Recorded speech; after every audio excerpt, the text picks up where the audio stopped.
اور اگر میں ایکسپریشنز کی بات کروں کہ دعا کے ایکسپریشن کیا تھے، کیونکہ یہ بھی کافی بات چلتی رہی کہ دعا خوش تھی یا ناراض تھی یا کیا معاملہ تھا، تو سچی بات کروں گا، مجھے تو کوئی ایسے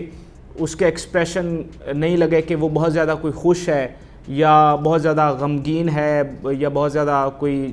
اس میں کوئی چہرے پہ غصہ ہے، ناراضگی ہے کہ میں یہاں سے کیوں جا رہی ہوں۔ جو میں نے وہاں پر وٹنس کیا یا جو میں نے دیکھا وہ نارمل تھی، بالکل مطمئن تھی، اور کوئی اس کے چہرے پر کوئی ایسے تاثرات نہیں تھے، نہ کوئی غصے والے، نہ کوئی خوشی والے، نہ کوئی غمی والے، بالکل جیسے ایک نارمل انسان ہوتا ہے ویسے بھی آپ دیکھتے ہیں کہ کتنی وہ کانفیڈنٹ ہوتی ہے جب وہ میڈیا پر آتی ہے، تو بالکل وہ نارمل تھی اور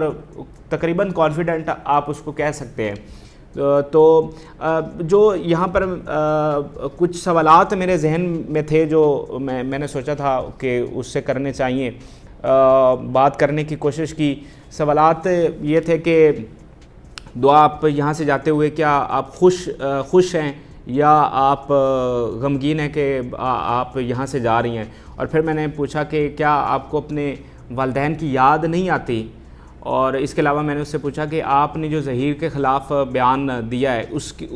وہ اس کے خلاف کیوں بیان دیا ہے، کیونکہ اس نے درخواست جمع کروائی تھی جس میں اس نے کہا تھا کہ میرے ظہیر کے ساتھ تعلقات اچھے نہیں ہیں، تو میں نے اس سے یہ پوچھا۔ بہرحال اس کے جوابات ظاہری بات نہیں تھے ملنے، اور پولیس بھی وہاں پر جو ہے اس نے ہمیں پہلے ریکویسٹ کی تھی کہ آپ نے یہاں پر بالکل کوئی ویڈیو نہیں بنانی ہے، کیونکہ ہائی پروفائل کیس ہے، تو ویسے بھی دارالامان میں ویڈیو کی کوئی اجازت نہیں ہوتی، تو انہوں نے کہا تھا کہ آپ نے بالکل ویڈیو نہیں بنانی، تو وہ یہ ساری چیزیں جو ہیں وہ ریکارڈ نہیں ہو سکیں۔ اب یہاں پر جو مزاحمت والا معاملہ ہے اس کو بھی ڈسکس کر لیتے ہیں۔ جو دعا زہرا کے وکیل ہیں جعفری صاحب، انہوں نے یہ دعویٰ کیا ہے کہ ان کی ہفتے کے روز ملاقات ہوئی تھی اور دعا اس میں کافی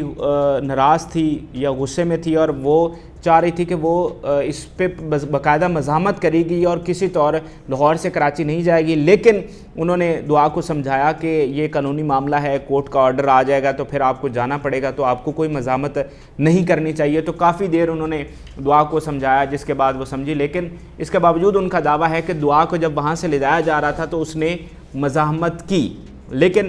میں اپنی بات کروں گا، جو میں نے وہاں پر وٹنس کیا، میرے حساب سے دعا نے کوئی مزاحمت نہیں کی، کیونکہ میں وہاں پر موجود تھا جب سندھ پولیس وہاں پر پہنچی، اور تمام وقت میں وہاں پر موجود رہا، تو میں نے کوئی ایسی چیز نہیں دیکھی، کوئی چیز وٹنس نہیں کی کہ دعا زہرا نے مزاحمت کی۔ اور ویسے بھی اگر دعا مزاحمت کرتی تو اس میں اس کا اپنا ہی نقصان تھا نا، کورٹ کا آرڈر آ چکا تھا، پولیس کی ٹیم نے تو ہر صورت اسے لے کر جانا ہی جانا تھا، اگر وہ مزاحمت کرتی تو وہ پھر سختی کر کے لے جاتے، تو دعا کے پاس کوئی اور آپشن تو نہیں تھا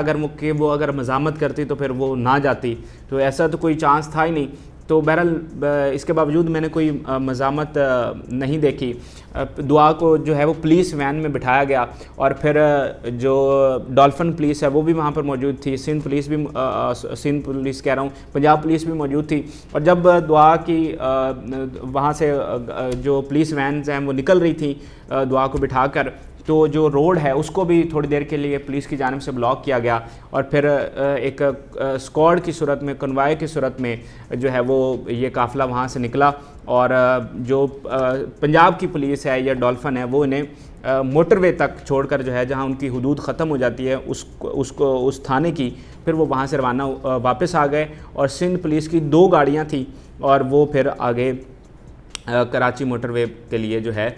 وہ پھر کراچی کے لیے نکلے۔ اچھا، یہاں پر آپ کو یہ بھی بتا دوں کہ دعا کو پولیس وین میں لے جایا گیا۔ ویسے تو دعا کیس پر سندھ پولیس کا بڑا خرچہ ہو گیا ہے، کوئی 40 50 60 لاکھ روپیہ جو ہے، 40 سے 60 لاکھ یہ بڑی اماؤنٹ ہے کہ ان کا اس کے اوپر خرچ ہو چکا ہے۔ جو ٹیم وہاں سے آتی ہے بائی ایئر ٹیم جو ہے وہ یہاں آتی ہے، واپس بھی جاتی ہے، پھر پورے ملک میں جو دعا اور ظہیر کو جب شروع میں ڈھونڈ رہے تھے تو اس پہ بڑا پیسہ خرچ ہوا، 35 ملزمان جو ہے نامزد ہوئے ہیں، ان کی گرفتاریاں بھی ہوئی ہیں، تو ٹیم اسپیشلی وہاں سے آتی ہے، پھر بندے پکڑ کے لے کر جاتی ہے، تو بڑا خرچہ دعا پر ہو چکا ہے، اور اب آگے پتہ نہیں کب تک یہ کیس چلتا ہے۔ اور جو ہے وہ اور مزید کتنا خرچہ ہوتا ہے. بہرحال اس طرح یہ سارا مناظر تھے, یہ ساری کارروائی ہے جو میں نے وہاں پر وٹنس کی ہے. اور دعا کو پولیس وین میں لے جایا گیا. ایک لیڈی کانسٹیبل تھیں یا آفیسر تھی, جو بھی ایک لیڈی پولیس جو ہیں وہ وہاں پر تھیں, اور باقی سارے جو ہے وہ میل اہلکار تھے, اور 2 وین میں وہ وہاں سے جو ہے وہ روانہ ہوئے. اور رستے میں مختلف جگہوں پر انہوں نے سٹے بھی کیا, اور دعا بالکل اس دوران مطمئن تھی. کچھ تصاویر بھی ہمیں موصول ہوئیں اور جس میں دیکھا جا سکتا ہے کہ دعا جو ہے وہ بالکل مطمئن ہے, اور راستے میں بھی کوئی اس کی جانب سے مزاحمت نہیں کی گئی. اور اب دعا کو فائنلی جو چائلڈ پروٹیکشن ہے کراچی میں وہاں اس کے حوالے کر دیا گیا ہے, اور اب